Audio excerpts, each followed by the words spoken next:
तो हिंदी साहित्य में ना कुछ किताबें ऐसी होती हैं जो सिर्फ किताबें नहीं रहती बल्कि एक एहसास बन जाती हैं। गुनाहों का देवता मेरे लिए और शायद लाखों पाठकों के लिए एक ऐसी ही किताब है। चंदर और सुधा की वो मासूम, आदर्शवादी और दर्द भरी प्रेम कहानी, उसे पढ़कर लगता था कि प्रेम ऐसा ही होना चाहिए, इतना पवित्र, इतना त्यागमय। बिल्कुल, वो एक पूरी पीढ़ी का आप कह सकते हैं एक साहित्यिक नॉस्टैल्जिया है। एक ऐसी दुनिया जहां प्रेम में गुनाह भी देवता बन जाते हैं। हाँ, लेकिन सोचिए अगर कोई आपको एक दूसरी किताब थमा दे और कहे कि ये उस कहानी का दूसरा स्याह पक्ष है, एक ऐसा सच जो उस देवता की मूर्ति को चकनाचूर कर दे। आज हम एक ऐसी ही साहित्यिक पहेली की गहराइयों में उतर रहे हैं। हमारे पास स्रोत के तौर पर रेडिट इंडियन बुक्स पर हुई एक रेडिट चर्चा और कांता भारती के उपन्यास रेत की मछली पर पाठकों की गुडरीड समीक्षाएं हैं। और हमारा मकसद ये समझना है कि क्यों यह उपन्यास गुनाहों का देवता के प्रशंसकों के लिए एक भूचाल जैसा है। सवाल बस एक है, क्या रेत की मछली वाकई धर्मवीर भारती का वो चेहरा दिखाती है जिसे दुनिया ने कभी नहीं देखा? तो चलिए इस कहानी के पर्दे खोलते हैं। रेडिट पे जो चर्चा है उसकी शुरुआत ही इसी सवाल से होती है कि क्या रेत की मछली सच में धर्मवीर भारती और उनकी पहली पत्नी कांता भारती के रिश्ते की कहानी है। क्योंकि देखिए, लेखिका ने कहीं भी ये दावा तो किया नहीं है, तो पाठक एक तरह से जासूसी कर रहे हैं, सुराग ढूंढ रहे हैं, और वो सुराग इतने साफ हैं कि उन्हें अनदेखा करना लगभग नामुमकिन है। सबसे पहला और सबसे बड़ा सुराग तो उपन्यास का नायक ही है। उसका नाम शोभन है और वो धर्मवीर भारती की तरह एक बहुत बड़ा प्रतिष्ठित लेखक और विश्वविद्यालय में प्रोफेसर है। अच्छा, लेकिन ये तो हो सकता है कि लेखिका अपने आसपास की दुनिया से ही प्रेरणा ले रही हो। सिर्फ पेशा एक जैसा होने से हम किसी नतीजे पर तो नहीं पहुंच सकते। आपकी बात सही है, अगर सिर्फ यही एक सुराग होता, पर ऐसा है नहीं। कहानी जैसे जैसे आगे बढ़ती है ये इशारे और भी गहरे होते जाते हैं। किताब में एक जगह शोभन अपनी एक नई किताब का जिक्र करता है जिसका शीर्षक है संवेदनाओं का हिमालय। संवेदनाओं का हिमालय? जी। अब ये धर्मवीर भारती की असल किताब ठेले पर हिमालय से इतना मिलता जुलता है कि इसे इत्तेफाक मानना मुश्किल हो जाता है। ठेले पर हिमालय और संवेदनाओं का हिमालय, हाँ, ये तो जानबूझकर किया गया लगता है। ये सिर्फ एक इशारा नहीं है, ये तो सीधे सीधे उंगली उठाने जैसा है। और रुकिए, ये यही खत्म नहीं होता। एक और जगह शोभन अपनी एक रचना अश्वत्थामा को सदी की सबसे महान रचना बताता है। हम सब जानते हैं कि अश्वत्थामा धर्मवीर भारती के अमर नाटक अंधा युग का केंद्रीय पात्र है। तो अब हमारे पास नायक का पेशा है, उसकी किताबों के मिलते जुलते नाम हैं, उसके किरदारों के नाम हैं, और फिर वो एक सुराग है जिसने मेरे ख्याल से ज्यादातर पाठकों को यकीन दिला दिया। हाँ, वो जन्मदिन वाला। बिल्कुल। एक रेडिट यूजर ने बताया कि किताब में एक सीन है जहां शोभन की पत्नी कुंतल को याद आता है कि अगले दिन क्रिसमस है और शोभन का जन्मदिन भी। और जब उस यूजर ने गूगल किया तो पाया कि धर्मवीर भारती का असल जन्मदिन भी 25 दिसंबर को ही होता है। अब इसे आप क्या कहेंगे? ये महज इत्तेफाक नहीं हो सकता। बिल्कुल नहीं, ये सारे सुराग मिलकर एक तस्वीर बनाते हैं। लेकिन सवाल ये उठता है कि अगर ये सच है तो कोई लेखिका इतने साफ इशारे क्यों छोड़ेगी? मेरे ख्याल से ये सिर्फ कहानी लिखना नहीं था, ये एक सच्चाई को दर्ज करना था जिसे शायद उस समय सीधे सीधे कहने की हिम्मत या इजाजत नहीं थी। एक अफवाह का भी जिक्र मिलता है कि जब तक धर्मवीर भारती जीवित थे उन्होंने इस किताब को प्रकाशित नहीं होने दिया था। ये सारी कड़ियां मिलकर इस धारणा को बहुत मजबूत करती हैं कि हम कोई काल्पनिक कथा नहीं बल्कि एक वेकू यानी जिया हुआ यथार्थ पढ़ रहे हैं। तो अगर ये सुराग हमें यकीन दिलाते हैं कि शोभन और कोई नहीं बल्कि धर्मवीर भारती का ही एक अक्स है, तो फिर इस किरदार में ऐसा क्या है जो पाठकों को इतना झकझोर देता है? आखिर गुनाहों का देवता के चंदर से ये शोभन कितना अलग है? जमीन आसमान का फर्क है। चंदर प्रेम और त्याग की मूर्ति है जो अपनी प्रेमिका की खुशी के लिए सब कुछ कुर्बान कर देता है। वहीं रेत की मछली का शोभन क्रूरता और पाखंड की जीती जागती मिसाल है। गुडरीड्स की समीक्षाएं घिनौना, राक्षस और मानवीय जैसे शब्दों से भरी पड़ी हैं। मैंने एक समीक्षा में बहुत ही दमदार बिंब पढ़ा था जो शायद पूरी कहानी का सार है। समीक्षक लिखती हैं कि ये कहानी सुंदर फूलों की क्यारियों के बीच उगी एक जंगली जहरीली बेल की तरह है।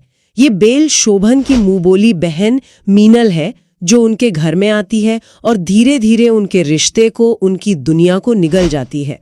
और शोभन उसे रोकने की बजाय उस बेल को और खाद पानी देता है।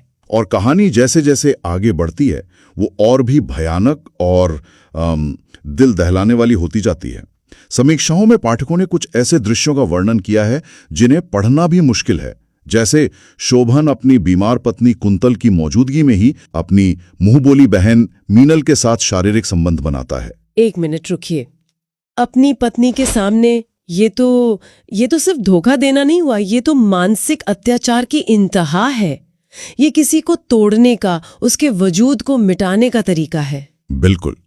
और बात यहीं नहीं रुकती। उपन्यास में वर्णन है कि वो अपनी पत्नी को ये सब देखने पर मजबूर करता है और उसकी पीड़ा देखकर, उसके आंसू देखकर मुस्कुराता है। एक समीक्षक ने लिखा है कि ये पढ़ते हुए उन्हें शारीरिक रूप से उबकाई आने लगी थी। हे भगवान! इसके अलावा वो अपनी पत्नी को पीटता है और उससे जबरदस्ती एक कागज पर लिखवाता है कि वो यानी पत्नी दुष्चरित्रा है, ताकि वो समाज में अपनी छवि बचा सके। ये सुनकर रोंगटे खड़े हो रहे हैं। और सबसे डरावनी बात ये है कि ये सब वो इंसान कर रहा है जो समाज की नजर में एक महान बुद्धिजीवी है, साहित्य का रचयिता है, युवाओं का आदर्श है।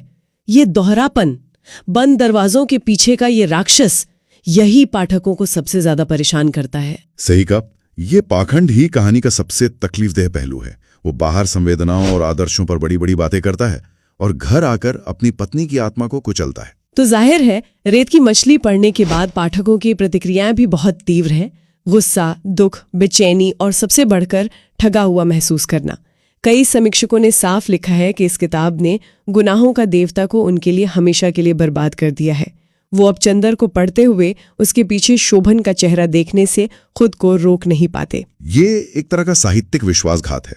आपने जिस लेखक को, जिस किरदार को अपने दिल में एक ऊंचा मकाम दिया था, ये किताब उस मकाम को ध्वस्त कर देती है। एक पाठक की एक पंक्ति तो इतनी असरदार है कि वो सीधे गुनाहों के देवता के शीर्षक पर एक जोरदार तमाचे की तरह लगती है।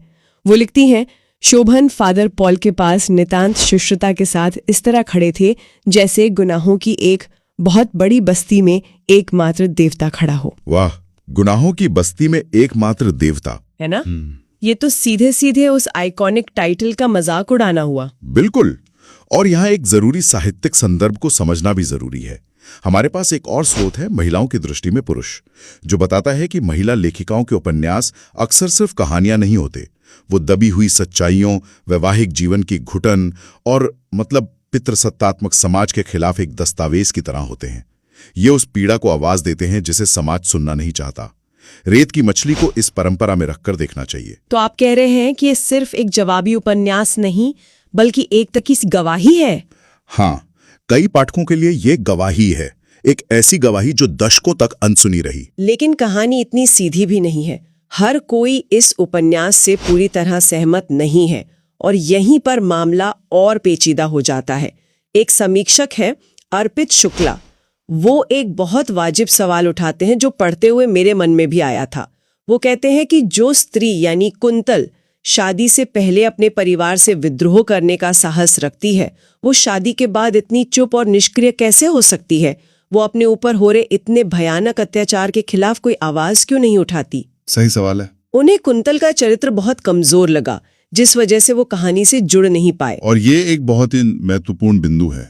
एक आज के पाठक के तौर पर यह सवाल मन में आना स्वाभाविक है कि वो क्यों सहती रहीं। लेकिन इसका एक और पक्ष भी है जिसे कई दूसरे पाठकों ने उठाया है।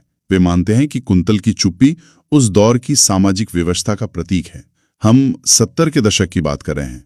उस समाज में एक घरेलू स्त्री के पास विद्रोह के रास्ते बहुत सीमित होते थे, खासकर जब उसका पति एक बड़ा और प्रतिष्ठित व्यक्ति हो। एकदम। तो उसकी बात पर कौन यकीन करता? तो हमें कुंतल के किरदार को आज के नजरिए से नहीं, बल्कि 70 के दशक की एक आम घरेलू महिला के नजरिए से देखना चाहिए, जिसके पास शायद सामाजिक या आर्थिक आजादी नहीं थी कि वो ऐसे ताकतवर पति के खिलाफ खड़ी हो सके। ये एक जरूरी संदर्भ है। उसकी चुप्पी को कायरता के बजाय उसकी बेबसी का यथार्थवादी चित्रण भी माना जा सकता है। बिल्कुल। और यहीं से हम उस बड़ी बहस पर पहुंचते हैं जिसे रचना बनाम रचनाकार या आर्ट वर्सेस द आर्टिस्ट की बहस कहते हैं। एक समीक्षक अंकुश अग्रवाल पूछते हैं, क्या हम किसी रचना से उसके रचनाकार को अलग कर सकते हैं? रेत की मछली हमें इस सवाल का सामना करने पर मजबूर करती है। ये कोई सैद्धांतिक बहस नहीं रह जाती, ये एक भावनात्मक कशमकश बन जाती है। मतलब ये किताब आपको आराम से बैठकर सिर्फ एक कहानी पढ़ने नहीं देती, ये आपको एक जज की कुर्सी पर बिठा देती है और आपको फैसला करने पे मजबूर करती है। सही कहा। एक और समीक्षक लिखते हैं कि अगर इस उपन्यास में 10% भी सच्चाई है तो ये धर्मवीर भारती की पूरी साहित्यिक विरासत पर एक जोरदार चांटा है। तो आज की इस पड़ताल का सार क्या निकलता है? रेत की मछली सिर्फ एक उपन्यास नहीं है। कई पाठकों के लिए ये एक गवाही है, एक चीख है, एक ऐसी चीख जो हिंदी साहित्य के एक मील के पत्थर, गुनाहों का देवता की नींव हिला देती है। यह हमें प्रेम, आदर्श और महानता की उन छवियों पर सवाल उठाने के लिए मजबूर करती हैं जो इस पहली किताब ने घड़ी थीं। ये हमें सिखाती है कि हर कहानी का एक दूसरा पक्ष भी होता है और कभी-कभी वो पक्ष सुनने में बहुत असहज और परेशान करने वाला हो सकता है। ये किताब गुनाहों का देवता की दुनिया को पूरा भी करती है और उस पर एक क्रूर हमला भी करती है। ये एक ही सिक्के के दो पहलू दिखाने की कोशिश है, चाहे एक पहलू कितना ही बदसूरत क्यों ना हो। अंत में एक विचार छोड़कर जाते हैं। जब एक साहित्यिक कृति को दूसरी कृति की चाबी या सच्चाई बताकर पेश किया जाता है, तो क्या यह हमारी समझ को वाकई बढ़ाता है या फिर यह हमें एक ही नजरिए में कैद कर देता है? क्या रेत की मछली को पढ़ने के बाद हम गुनाहों का देवता को कभी भी उसकी अपनी शर्तों पर एक स्वतंत्र रचना के तौर पर पढ़ पाएंगे?